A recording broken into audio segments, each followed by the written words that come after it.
아, 오늘 잠들기 전 묵상 한 구절은요. 어, 예레미야 51장 25절부터 40절. 좀 기네요. 네, 저 읽고 이세한 전무사님, 지니, 지은 자매 이렇게 읽겠습니다. 여호와의 말이다. 보라, 멸망의 산아, 온 산을 멸망시키는 너를 내가 대적하고 있다. 내가 너를 대적해 내 손을 펴서 너를 바위산에서 아래로 굴려 떨어뜨리고 너를 불에 타버린 산으로 만들 것이다. 사람들이 내게서 모퉁이 돌이나 주춧돌을 가져가지 않을 것이니 너는 영원히 황폐할 것이다. 여호와의 말이다. 그 땅에 길을 세우라. 민족들 가운데 나팔을 불라. 그를 대적해서 민족들을 준비시키고 그를 대적해서 나라들을 곧 아라람, 민미, 아스그나스를 소집하라. 그를 대적할 사령관을 세우고 곤두선 메뚜기들처럼 말들을 올려보내라. 그를 대적해서 민족들을 곧 메대의 왕들과 그의 통치자들과 그의 모든 지도자들과 그들이 다스리는 모든 땅을 준비시키라. 그 땅이 진동하고 소용돌이 칠 것이다. 여호와의 모든 계획이 바벨론은 대적해 세워져 바벨론 땅을 폐허로 만들어 아무도 살지 않게 할 것이다. 바벨론의 용사들이 싸움을 멈추고 그들이 요새에 머무르고 있는데 그들의 힘이 다 소모돼 여자처럼 돼버렸다. 바벨론의 거주지가 불에 타고 그의 성문 빗장들이 부서져 버렸다. 한 전달자가 달려가서 다른 전달자를 만나고 한 전령이 달려가서 다른 전령을 만나서 바벨론 왕에게 보고했다. 성읍 전체가 함락됐으며 나루터들이 점령당했으며 갈대밭들이 불탔고 군사들이 겁에 질려 있습니다. 이스라엘의 하나님 만군의 여호와께서 이렇게 말씀하셨다. 바벨론의 딸은 타작할 때의 타작 마당 같다. 그를 타작할 때가 곧 올 것이다. 바벨론 왕 느부갓네살이 나를 삼키고 나를 부수며 나를 텅 빈 그릇으로 만들었다. 그가 괴물처럼 나를 삼켰고 내 좋은 음식으로 그의 배를 채우고는 나를 토해버렸다. 나와 내 육체에 가했던 폭력이 바벨론 위에 있기를 빈다. 고 시온에 사는 사람들이 말한다. 내 피가 갈대아에 사는 사람들 위에 있기를 빈다고 예루살렘이 말한다. 그러므로 여호와께서 이렇게 말씀하셨다. 보라, 내가 내 소송을 변호하고 내 원수를 갚아줄 것이다. 내가 그의 바다를 말리고 그의 샘을 메마르게 할 것이다.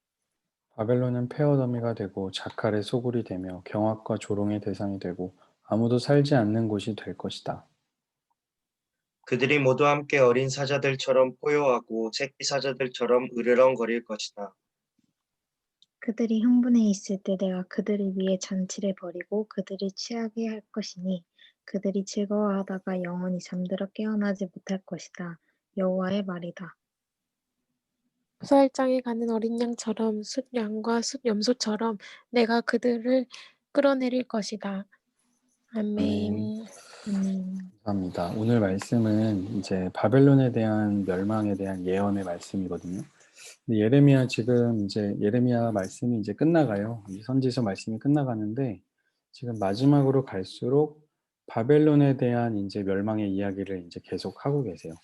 바벨론은 예레미야 시대의 바벨론은 어떤 나라였냐면 그 주변 모든 나라 중에서 가장 강한 나라였거든요. 그래서 그 주변의 모든 민족들을 공격하고 또 하나님이 이 바벨론이라는 강한 나라를 들여다가 이제 잘못하고 있는 사람들을 심판하실 때 바벨론을 사용하셨죠.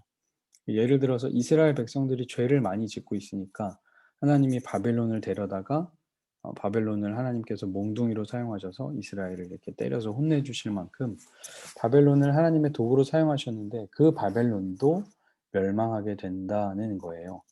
이제 우리가 지난주 한 주간에 이제 잠목을 못하면서 그 말씀이 뭐였냐면 이 바벨론이 너무 교만했다는 이야기를 이제 하고 있었습니다. 25절에 이제 말씀을 보니까 보라 멸망의 사나라고 이야기를 하는 거예요. 이게 뭐냐면 이 주변의 민족들이 볼 때 이 바벨론이라는 나라는 온 땅을 멸망시키는 산처럼 느껴진 거예요. 어마어마한 저 거대한 산, 근데 우리를 멸망시키는 거대한 산으로 느껴졌던 거죠. 그런데 그 산을 어떻게 하냐면 온 땅을 멸망시키는 너를 내가 대적하고 있다. 그 하나님께서 대적하신다는 거죠. 내가 너를 대적해 내 손을 펴서 너를 바위산에서 아래로 굴려 떨어뜨리고 너를 불에 타버린 산으로 만들 것이다. 그러니까 멸망의 산을 불에 타버린 산으로 하나님께서 만드신다는 거죠. 그리고 나서 26절에 보니까 사람들이 거기서 어떤 것도 가져가지 않을 거래요. 아주 작은 돌이나 이런 것도 사용할 수, 그러니까 쓸모 있는 것이 하나도 남지 않을 만큼 황폐하게. 한때는 멸망의 산이라고 어마어마하게 크게 보였던 바벨론이지만 하나님이 그를 대적하시면 아주 황폐하게 아무것도 남지 않게 된다는 거죠. 근데 하나님이 어떻게 치시냐면 그 방법을 27절에 보니까 그 땅에 길을 세워라 민족들 가운데 나팔을 불라. 깃발을 들고 나팔을 부는 건 전쟁할 때 하는 거잖아요. 그렇게 해서 어떻게 하냐면 여러 나라들을 불러 모으셔서 바벨론을 치시는 거예요. 그래서 민족들을 준비시키고 그를 대적해서 나라들 곧 아라랏, 민니, 아스그나스를 소집하라.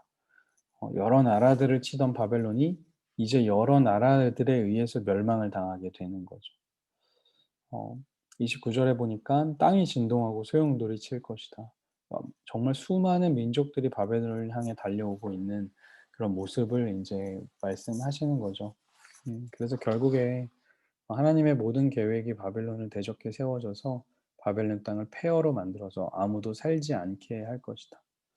그 바벨론의 강한 용사들은 싸움을 멈추고 어, 그들이 요새에 머물고 있는데 힘이 다 소모돼서 여자처럼 되어버리고 그러니까 바벨론의 자랑이었던 강한 용사들은 연약한 여인들 중에 연약한 여인들처럼 되었다라고 이제 이야기를 하시는 거죠. 그러면서 31절에 보니까 한 전달자가 달려가서 다른 전달자를 만나서 한 전령이 다른 전령을 만나서 왕에게 보고를 합니다. 보통은 이 어떠냐면요. 전쟁의 승리를 보고할 때 이렇게 한 전령이 달려가요. 자기가 죽기 직전까지 달려가는 거리만큼 달려가거든요.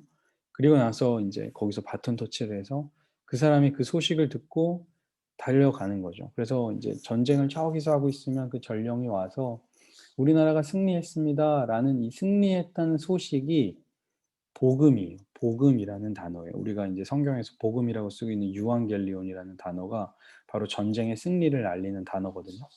그런데 지금 이 31절에 보니까 뭘 보고하냐면 32절에 보니까 성읍이 함락되고 나루터가 점령당하고 갈대밭이 불탔고 군사들이 겁에 질렸습니다.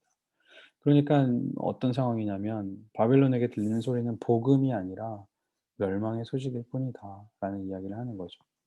그러니까 아무리 강한 나라도 하나님의 심판 앞에서는 아무것도 할 수 없다는 겁니다. 이렇게 바벨론을 멸망하면서 이스라엘 백성들이 이제 원망하는 소리를 이제 또 말씀하고 있는데요.